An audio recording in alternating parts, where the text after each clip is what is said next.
আসসালামু আলাইকুম। একজন সরল সোজা মানুষ, এই দেখুন বাবরু ভাই, উনি তুমি বিচার চুকাইতেছেন ভাই, নাস্তা খাবো নাস্তা খাবো। তেমন নাস্তা না, তোমার আজকে গরু মাংস ভাত খাওয়াই খাই ভাই নিয়ে, যে আমার বাবু ভাইয়া কইছে খাইব। ভাই এটা কের মাংস? না, গরু মাংস নি দিয়া, এটা গরু মাংস।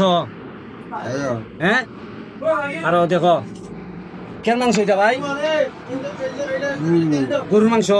এই দেখেন বাবু ভাই গরু মাংস দেয়, ওনারা খাওয়াইতেছি রাজমহল উঠল খাও। একদম সহজ সোজা মানুষ। যাই হোক, যারা অর্থ আছে সম্পদ আছে ওনারা তো গরু মাংস সবসময় খাইতে পারে না। যারা অসহায় মানুষ ওনারা তো গরু মাংস বছর একবার কি দুবার খায়নি। যারা সাধারণ আমরা যারা সাধারণ মানুষ আছি, 8 টাকা কেজি গরু মাংস কিনে খাওয়া সম্ভব না।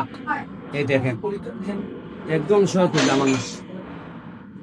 ভাই তরকারি মজা নি, দোয়া করিও আপনার লেগে, আপনার লেগে দোয়া করিও, সবাই লেগে দোয়া করিও ভাই। এই দেখুন বাবু ভাইরে খাওয়া দিচ্ছি, দেখেন একদম সহজ সোজা মানুষ। সেরাই মাদরি মাদক টু গাইতে বার করছি, তাছাড়া এখন নাস্তা খাইবার লেগে। আরো কদিন আগে আমি ওনারে নাস্তা খাওয়াইছিলাম। আমাকে আজকে নাস্তা খাওয়াইতাম না, তোমার আজকে গরুর মাংসটা ভাত খাওয়াইনি।